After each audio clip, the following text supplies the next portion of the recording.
ఆయన వయసు దాదాపు 70 ఏళ్లు. ఈ వయసులో ఎవరైనా సరే మంచానికే పరిమితం అవుతూ ఉంటారు. కానీ ఆయన వృద్ధాప్యంలోనూ నీటిపై ఆసనాలు చేస్తున్నారు. తన విన్యాసాలతో యువతకు సవాల్ విసురుతున్నారు. ఒకప్పుడు సరదాగా నేర్చుకున్న ఈత ఎన్నో రోగాల్ని మటుమాయించేసిందని చెబుతున్నారు.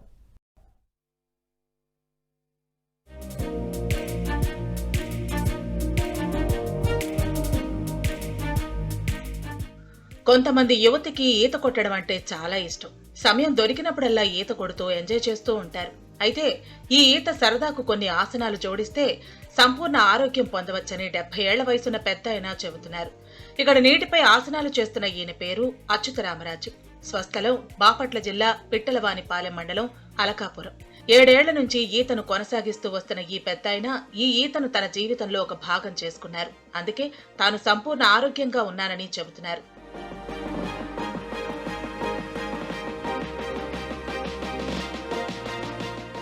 ఇరవై అడుగుల లోతున్న నీళ్లలో నిత్యం పద్మాసనం, శవాసనం వంటి ఆసనాలు చేయటం దినచర్యగా చేసుకున్నారు. చిన్నతనంలో నేర్చుకునేది ఈత సరదా అయితే వయసు పెరిగే కొద్దీ అదే ఈతకు ఆసనాలు జోడిస్తే మంచి ఆరోగ్యం లభిస్తుందని, అందుకు తానే ఉదాహరణ అని అచ్యుతరామరాజు చెబుతున్నారు. చెరువులు, కాలువల్లో ప్రమాదవశాత్తు పడి ఎంతో మంది చనిపోతున్నారని, దీనికి ప్రధాన కారణం ఈత రాకపోవడమేనని అంటున్నారు. పాఠశాలల్లో ప్రాథమిక స్థాయిలో ఈత పోటీలపై విద్యార్థులకు అవగాహన కల్పిస్తే ఉపయోగకరంగా ఉంటుందని అభిప్రాయపడుతున్నారు. షుగరు, బీపీలు తగ్గిపోతాయి, నరాల వ్యవస్థ కూడా బాగుపడుతుంది. ఎట్లాగంటే ఈ శ్వాస మీద ధ్యాస ఉంచడం వల్ల దీర్ఘ శ్వాస తీసుకోవటం, ఆ దీర్ఘ శ్వాస ద్వారా ఆక్సిజన్ ఎక్కువగా ఊపిరితిత్తుల్లోకి వెళ్తాం. అక్కడ ఈ ఆక్సిజన్ రక్తంలో కలిసి ఈ నరాలు కూడా యాక్టివేట్ అయ్యి నొప్పులు ఉన్న వాళ్ళకి తగ్గటం. ఈ ఆలోచన నాకు రావడానికి నాకు ఒకప్పుడు 7 సంవత్సరాల క్రితం నాకు ఇది ఉంది, బ్యాక్ పెయిన్. అంతకుముందు చిన్నప్పుడు ఈదేవాడిని కాబట్టి ఈత తగ్గుతుందేమోనని ప్రయత్నం చేశాను చెరువులో దిగి. అప్పుడు వెనకేత బాగా రాదు నాకు.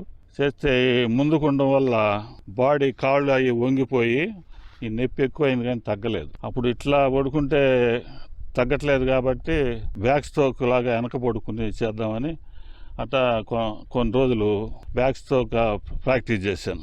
బ్యాక్ స్ట్రోక్ ప్రాక్టీస్ చేశాక నిదానంగా అలుపు వచ్చినప్పుడు స్లో చేయటం, స్లో చేసినప్పుడు మునిగిపోతూ ఉంటే శ్వాస ఎక్కువ తీసుకుంటా అట్లా నిలవటం అలవాటు అయింది.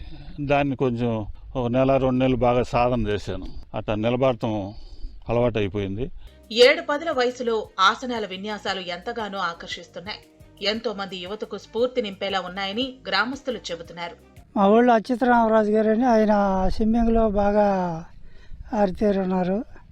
శవాసనం వేయటము, నీళ్ళ ధ్యాస మీద ధ్యాస, శ్వాస మీద ధ్యాస పెడతాం బాగా చేస్తారు. ఆయన మూలాన్ని కొంతమంది గత యువకులు కూడా నేర్చుకుంటున్నారు. ఆయనకి ఆరోగ్యం బాగుందో మేము కూడా ట్రై చేద్దామని చూస్తున్నాం. చేస్తే బాగుండేది, మనం ఊరుకున్నాము. చేస్తే మనం కూడా చేస్తే ఆరోగ్యంగా. నాకు మా ఊళ్ళో ఈయన అచ్యుతరామరాజు గారు స్విమ్మింగ్ చేస్తామని శవాసనం వేస్తే 4 ఎదురు చచ్చిపోయాని మనుషులను పిలుచుకొచ్చి వచ్చారు చెరువు దగ్గరికి. తర్వాత నేను ఈ ధ్యానంలో ఉన్నాను, అందుకని నిలబడగలిగాను, మీరు కూడా చేసుకుంటే బాగుంటుంది అని చెప్పారు. యువత ఖచ్చితంగా ఈత నేర్చుకోవాలని అచ్యుతరామరాజుతో పాటు గ్రామ పెద్దలు సూచిస్తున్నారు.